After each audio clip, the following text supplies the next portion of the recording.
E quase 600 mil brasileiros esperam receber a restituição do imposto de renda, mas caíram na malha fina este ano. A própria Receita Federal informa que a grande maioria desses contribuintes, 75%, tem dinheiro para receber.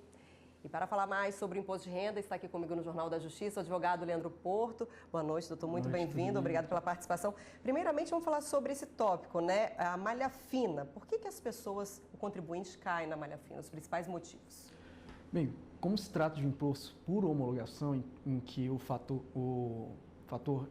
é trazido pelo próprio contribuinte, os dados são trazidos pelo próprio contribuinte para fazer o fato gerador, então a maioria das inconsistências são no próprio lançamento, são nas informações que são trazidas pelo consumidor.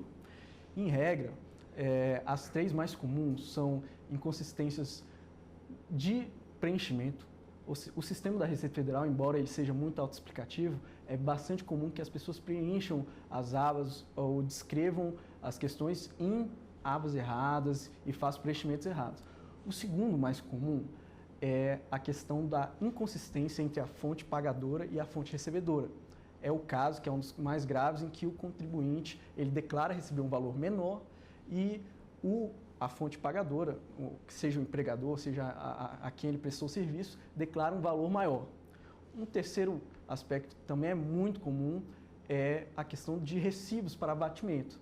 Muitas vezes esses recibos são trazidos ao sistema da Receita Federal pelo consumidor e não são aceitos, porque vários outros motivos, entre eles a interpretação da norma, às vezes a educação, por exemplo, que é uma coisa que pode ser abatida, o contribuinte leva um curso de idioma e isso não é aceito pela Receita Federal. Certo. Agora, de que forma que é possível antecipar, né, essa correção para receber o dinheiro o mais rápido possível? O que tem que se fazer o mais rápido possível é acessar o site da Receita Federal e identificar qual que é a inconsistência. O próprio sistema da Receita ele vai apontar onde que está essa inconsistência e o contribuinte tem que fazer a sua retificação e corrigir aquele dado. Isso claro, é gerado um processo lá dentro, porque no caso dessa última vez, são mais de 500 mil de contribuintes que foram incluídos, então toma um tempo. Então o contribuinte ele tem que se adiantar, isso que é o que ele tem que fazer. Tem que se adiantar e evitar cair na malha fina, né? Se ele cair e for comprovado ali que houve sonegação, por exemplo, o que pode acontecer? Pois bem, ele vai apresentar as explicações dele para comprovar que aquilo foi um erro. A Receita Federal ela tem a possibilidade de aceitar aquilo ou não. Na maioria das vezes, ou ela não aceita ou ela dá ao contribuinte a opção de retificar aquela informação, por exemplo, um abatimento que ele achou que aquilo poderia ser feito, ela deixa de fazer aquilo, então ela paga uma multa muito reduzida, que é 37,5%.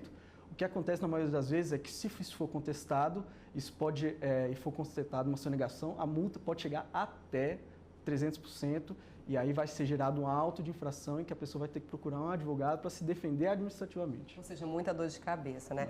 Para evitar problemas de dor de cabeça no próximo ano, quais são as recomendações? A gente pode falar aí, começar a reunir esses documentos necessários entre elas? Uma recomendação é fazer isso de forma mais antecipada possível.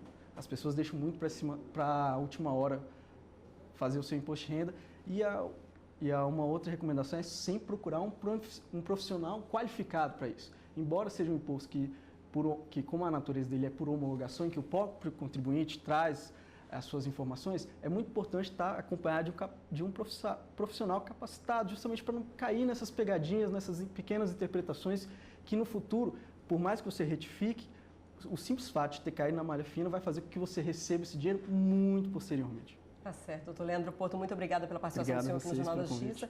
Uma ótima noite para o senhor. Até a próxima.